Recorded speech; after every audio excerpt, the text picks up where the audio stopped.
It started with silence, the kind that hums between thoughts. Aiden stared at his screen, a single blinking cursor daring him to share his opinion. One tweet, 20 words about kindness and responsibility. Nothing hateful, nothing cruel, just honest. He pressed send, unaware that his world had just shifted. Within minutes, the notifications began. Likes, retweets, comments. Praise first, then questions, then rage. Screenshots appeared, his words stripped from context, twisted until they looked like poison. And suddenly, the man who taught children about empathy was branded heartless. It's strange how fast love can turn to hate when filtered through a timeline. How loud silence feels when the whole world is laughing at you. Would you forgive the person who posted it? By morning, it was everywhere.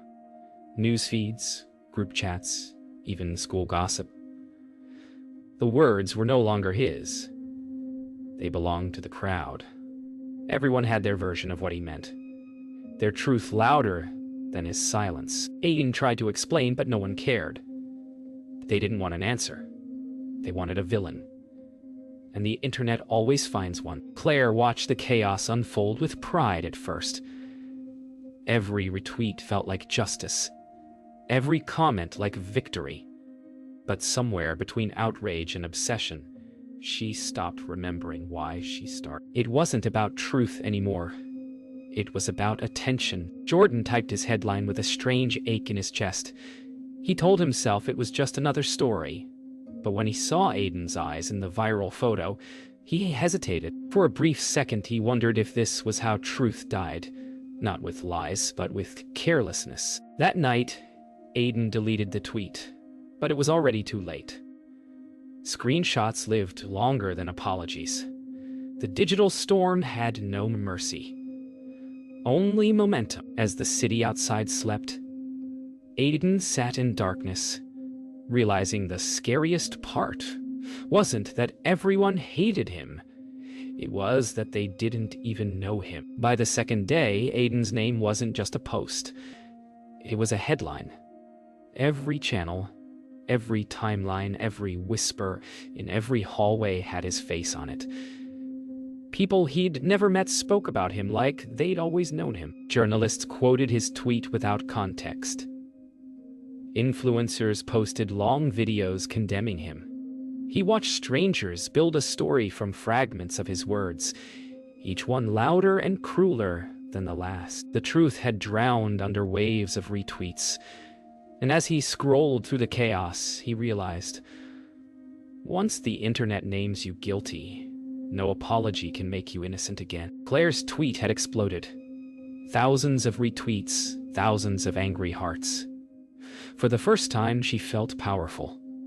Until the hate spilled over. People began threatening Aiden's family, calling his workplace, digging into his past.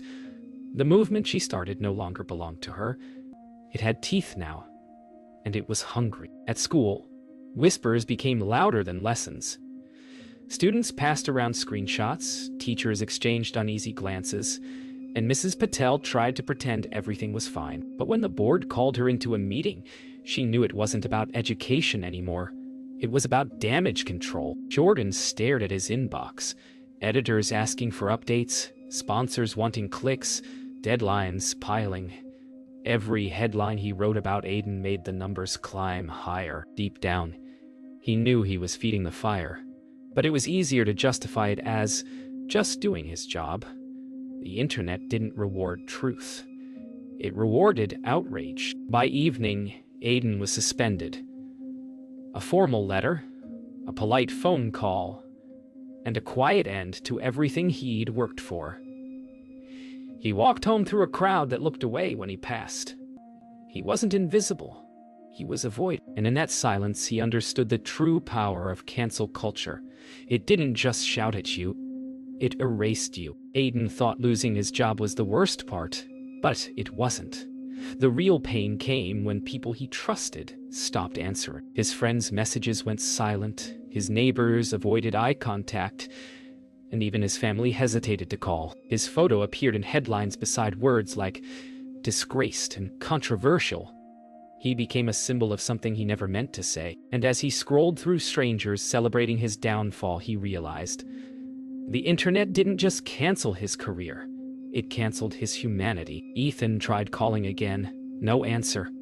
Every attempt felt heavier, like knocking on a door that no longer led to someone he knew. He remembered the laughter, the lessons, the compassion Aiden once carried, now buried under 1,000 lies. And yet, Ethan refused to unfollow. It was his small rebellion against a world that moved on too easily. At the newsroom, Jordan watched the chaos he helped create spiral out of control. Other journalists copied his story, spinning their own versions for views. Facts twisted, truth buried. He opened Aiden's old tweet again and reread it slowly, realizing it wasn't cruel, just misunderstood. But it was too late. The world didn't want correction. It wanted confirmation. Blair's followers praised her as a hero. Brands reached out. Podcasts invited her. But beneath the spotlight, her heart ached with something she couldn't name. When she saw a video of Aiden walking alone, soaked in the rain, she paused.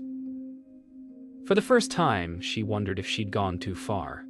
But she pushed the thought away.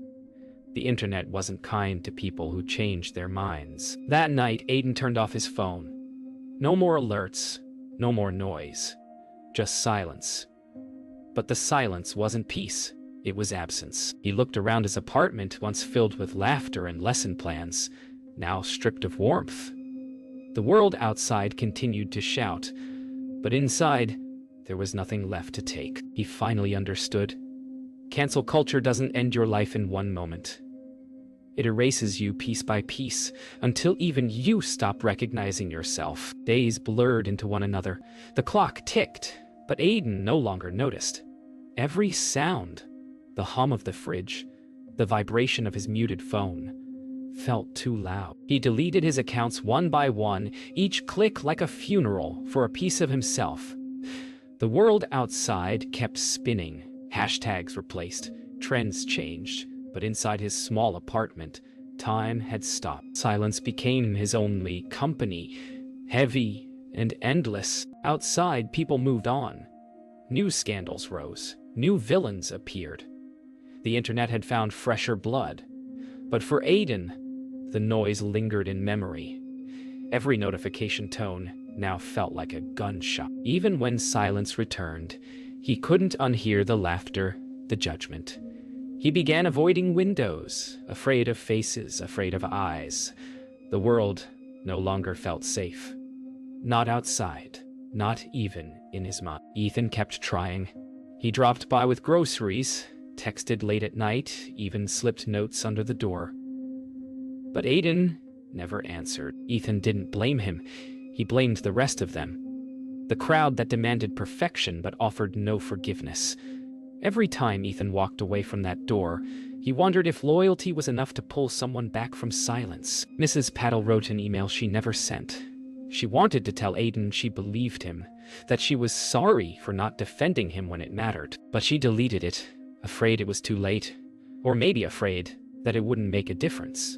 Schools moved on, students forgot, and another teacher filled his place. The world had cleaned the stain by pretending it was never there. The rain fell for 3 straight nights. Aiden watched it through the window, barely blinking. For a moment, he thought about what life was like before. Laughter, sunlight, children's voices in hallways. He wondered if anyone still remembered that version of him. The world outside his window shimmered with light and life. But inside, everything stood still. In the quiet, one thought echoed. Maybe silence was the only way to survive the noise. Jordan couldn't sleep. Every time he closed his eyes, he saw Aiden's face. That photo from the article. Frozen between fear and disbelief. Something inside him refused to rest. So he began digging. Old threads, deleted replies, cached pages.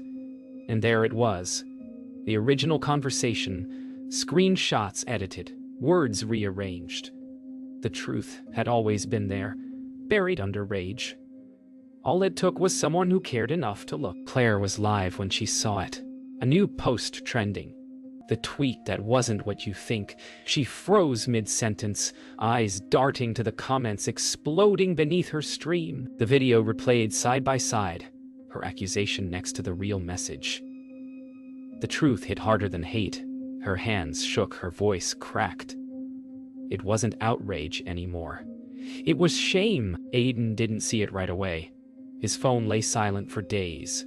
When Ethan finally showed him the article, he stared blankly at the screen, not believing it. The truth was out there now. His name cleared, but instead of relief, he felt emptiness. The internet had already moved on. There were no apologies trending, no headlines shouting, "We were wrong," just quiet. Jordan published the follow-up piece at dawn. It wasn't perfect, but it was honest. He expected applause or backlash, but instead, there was silence. The digital kind that means nobody cares anymore. Truth didn't trend. Lies did. He stared at the numbers, realizing how easy it was to destroy someone and how impossible it was to rebuild them. Claire wrote an apology. It wasn't long, just a few lines admitting she'd been wrong. She hit post, closed her laptop, and sat in silence. For the first time in months, she didn't feel powerful. She just felt human. Somewhere across the city, Aiden read it, but said nothing. Forgiveness wasn't a click. It was a wound that needed time, and time he finally had. Jordan's story began spreading, but not like before. There were no hashtags, no outrage, just quiet reposts, cautious comments. People whispered about how the tweet was fake, how the outrage had gone too far. Yet no one admitted they were part of it. Jordan appeared on a morning talk show, explaining the evidence, the edits, the manipulation. But all he could think about was Aiden, sitting somewhere alone, hearing truth too late to matter. Aiden watched the interview from his couch. Every word felt like a ghost reaching back through time. Jordan spoke the truth, but the world barely listened. He wanted to feel angry, to hate everyone who joined the storm, but he was too tired. Forgiveness wasn't weakness anymore. It was survival. Claire couldn't avoid the truth anymore. Her followers started questioning her. Sponsors withdrew quietly.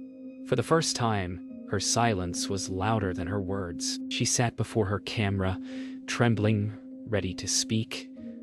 Not for views, not for validation, but because the truth had to be said out loud. Mrs. Patel saw Jordan's broadcast while preparing lesson plans. For weeks, she'd convinced herself she'd done what she had to, protecting the school, protecting herself. But as she watched Aiden's name cleared, her chest tightened. The guilt she buried under professionalism resurfaced. She wrote another email. This time, she pressed send. That night, Aiden stepped outside for the first time in months. The city felt different, quieter, slower. A few people recognized him. Some looked away. Others nodded softly. Maybe it was pity. Maybe it was understanding. Either way, he didn't hide this time. He walked until the cold air filled his lungs, realizing that even after being erased, he was still here. Truth had come late, but it came. And sometimes, that's enough. Months passed. The internet forgot. New controversies trended. New names replaced his. Aiden found peace in ordinary things. A walk at sunrise, the sound of birds, the warmth of sunlight through a cafe window. He didn't talk about what happened anymore. He didn't need to. The world that once screamed his name had moved on. But he had learned something they hadn't. That silence isn't emptiness. Sometimes is healing. Jordan left the newsroom soon after. He started writing again. Not about scandal, but about people. Real ones. He visited Aiden once, unannounced. They didn't talk much, just shared a quiet meal. No apologies, no interviews, just two men acknowledging what truth costs. Jordan finally understood. Journalism about headlines. It's about humanity. Claire disappeared from the internet. No posts, no updates, no streams. Some said she couldn't handle the backlash. Others said she chose silence, but maybe silence was her apology. A quiet act of remorse in a world that never stops talking. And for once, the internet didn't chase her. It just forgot. Ethan still checked on Aiden, though not as often. They talked about normal things now. Movies, food, the weather. Sometimes they laughed again, quietly, as if afraid to disturb the calm they'd fought to find. Life hadn't gone back to what it was. It had simply gone on. And maybe that was enough. Aiden's story faded into history, but not in his heart. Sometimes, late at night, he'd stare at the stars and wonder how many others were out there, crushed by a misunderstanding, forgotten by a crowd that never looked back. He no longer sought answers. He just hoped that one day people would think before they destroy. Because behind every trending name, there is a heartbeat. And once you break it, no truth can fix it.